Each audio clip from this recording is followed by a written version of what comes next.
ನಮಸ್ಕಾರ. ಇವತ್ತು ನಾವು ಒಂದು ತುಂಬಾನೇ ವಿಶೇಷವಾದ ಕೃತಿ ಬಗ್ಗೆ ಮಾತಾಡೋಣ. ಶತಮಾನಗಳಿಂದ ಕೋಟ್ಯಾಂತರ ಜನರ ಬಾಯಲ್ಲಿ ನಲಿದಾಡ್ತಿರೋ ಹನುಮಾನ್ ಚಾಲೀಸ.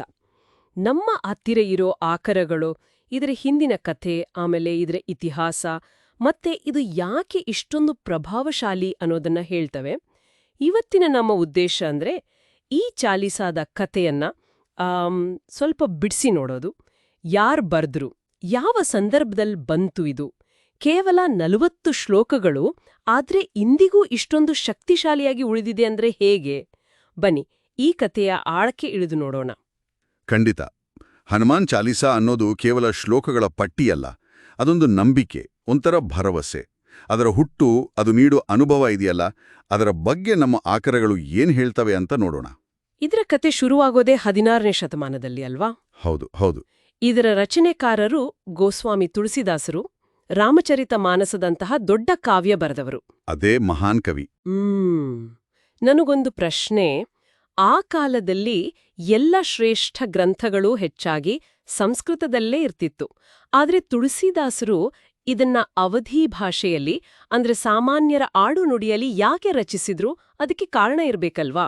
ಒಳ್ಳೆ ಪ್ರಶ್ನೆ ಕೇಳಿದ್ರಿ. ನೋಡಿ, ತುಳಸಿದಾಸರು ಭಕ್ತಿ ಚಳುವಳಿಯ ಪ್ರಮುಖರು. ದೇವರ ಮೇಲಿನ ಪ್ರೀತಿ, ಭಕ್ತಿ ಇದೆಯಲ್ಲ, ಅದು ಸಮಾಜದ ಕಟ್ಟಕಡೆಯ ವ್ಯಕ್ತಿಗೂ ತಲುಪಬೇಕು ಅನ್ನೋದು ಅವರ ದೊಡ್ಡ ಉದ್ದೇಶವಾಗಿತ್ತು. ಅದಕ್ಕಾಗಿಯೇ ಪಂಡಿತರ ಭಾಷೆ ಅನ್ನೋ ಸಂಸ್ಕೃತದ ಬದಲು ಜನರಿಗೆ ಸಲೀಸಾಗಿ ಅರ್ಥ ಆಗೋ, ಮನಸ್ಸಿಗೆ ಹತ್ರ ಆಗೋ ಅವಧಿಯನ್ನ ಆರಿಸ್ಕೊಂಡ್ರು.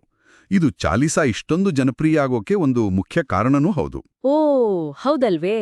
ಹಾಗಾದ್ರೆ ಚಾಲೀಸಾ ಅನ್ನೋ ಪದದ ಅರ್ಥ ಏನು? ಚಾಲೀಸ್ ಅಂದ್ರೆ ಹಿಂದಿಯಲ್ಲಿ 40 ಇದರಲ್ಲಿ ಪ್ರಾರಂಭದ ಮತ್ತೆ ಕೊನೆಯ ಶ್ಲೋಕಗಳನ್ನ ಬಿಟ್ಟು ಹನುಮಂತನ ಗುಣಗಾನ, ಶಕ್ತಿ, ಕೃಪೆ ಇದನ್ನೆಲ್ಲ ವಿವರಿಸೋ ಸರಿಯಾಗಿ 40 ಚೌಪಾಯಿಗಳು ಅಂದ್ರೆ ಶ್ಲೋಕಗಳು ಇವೆ. ಅದಕ್ಕೆ ಇದಕ್ಕೆ ಚಾಲೀಸಾ ಅಂತ ಹೆಸರು ಬಂತು. ಇದರ ರಚನೆಯ ಹಿಂದೆ ಒಂದು ರೋಚಕವಾದ ಕಥೆ ಇದೆ ಅಂತಾನೂ ನಮ್ಮ ಆಕರಗಳು ಹೇಳ್ತಾವಲ್ಲ. ಹೌದು, ಖಂಡಿತ. ಒಂದು ಪ್ರಚಲಿತ ನಂಬಿಕೆ ಪ್ರಕಾರ ತುಳಸಿದಾಸರು ಕಾಶಿಯಲ್ಲಿದ್ದಾಗ ಅವರಿಗೆ ತುಂಬಾನೇ ಆರೋಗ್ಯ ಸರಿ ಇರ್ಲಿಲ್ವಂತೆ ಆ ಸಮಯದಲ್ಲಿ. ಅಥವಾ ಇನ್ನೊಂದು ಕತೆ ಪ್ರಕಾರ ಮೊಘಲ್ ಬಾದುಷಾ ಔರಂಗಜೇಬನು ಅವರನ್ನ ಜೈಲಲ್ಲಿಟ್ಟಿದ್ನಂತೆ. ಓಹೋ.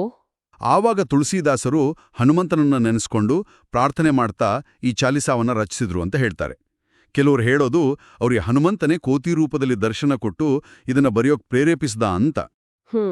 ದೈವಿಕ ಪ್ರೇರಣೆ. ಹೌದು, ಆ ದೈವಿಕ ಅನುಭವವೇ ಇದರ ಶಕ್ತಿಯ ಮೂಲ ಅಂತ ನಂಬಿಕೆ. ಇದು ಬರೀ ಸ್ತೋತ್ರ ಅಲ್ಲ, ಜೀವನಕ್ಕೆ ದಾರಿದೀಪ ಅಂತಲೂ ಹೇಳ್ತಾರಲ್ಲ, ಅದರ ಅರ್ಥವೇನು? ಯಾಕಂದ್ರೆ ಇದರ ಒಂದೊಂದು ಸಾಲು ಕೂಡ ಬರೀ ಹನುಮಂತನ ಹೊಗಳಿಕೆ ಅಲ್ಲ.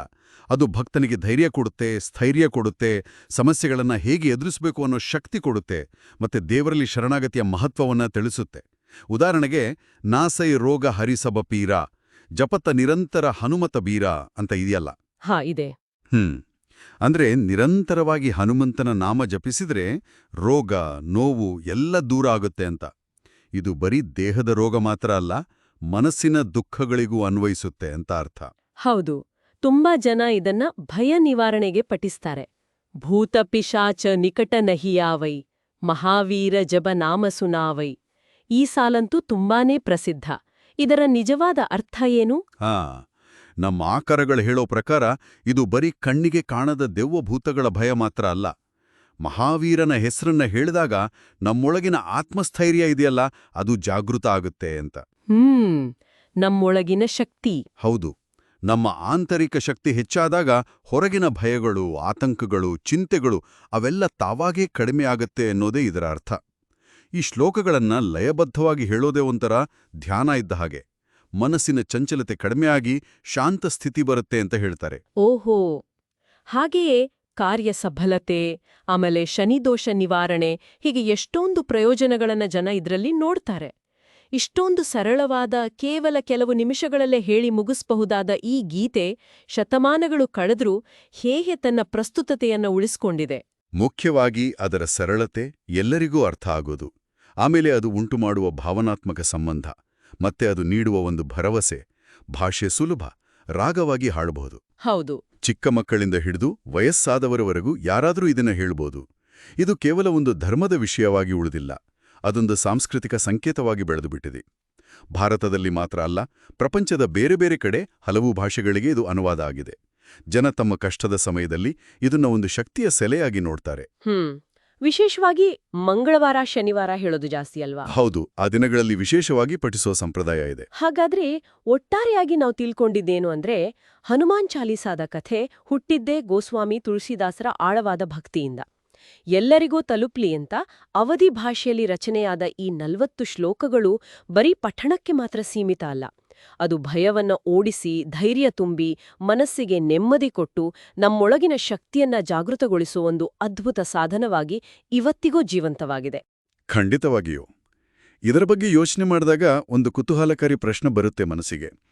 16ನೇ ಶತಮಾನದಲ್ಲಿ ರಚನೆಯಾದ ಒಂದು ನಿರ್ದಿಷ್ಟ ಭಾಷೆಯಲ್ಲಿರೋ ಒಬ್ಬ ಕವಿ ಅನುಭವದಿಂದ ಬಂದ ಈ ಕೃತಿ, ಅದು ಕಾಲ, ದೇಶ, ಭಾಷೆಗಳ ಎಲ್ಲೆಗಳನ್ನು ದಾಟಿ ಇವತ್ತಿಗೂ ಕೋಟ್ಯಾಂತರ ಜನರ ದಿನನಿತ್ಯದ ಬದುಕಿನ ಭಾಗವಾಗಿ ಅವರಿಗೆ ಶಕ್ತಿ, ಶಾಂತಿ, ಸಮಾಧಾನ ಕೊಡ್ತಾ ಇದೆ ಅಂದ್ರೆ ಇದರ ಹಿಂದೆ ಮನುಷ್ಯನ ಯಾವುದೋ ಒಂದು ಮೂಲಭೂತವಾದ ಎಲ್ಲ ಕಾಲಕ್ಕೂ ಸಲ್ಲುವಂಥ ಆಧ್ಯಾತ್ಮಿಕ ಹುಡುಕಾಟ ಅಡಗಿದೆಯಾ? ಶ್ರೀ ಹನುಮಂತಯ್ಯ ನಮಃ.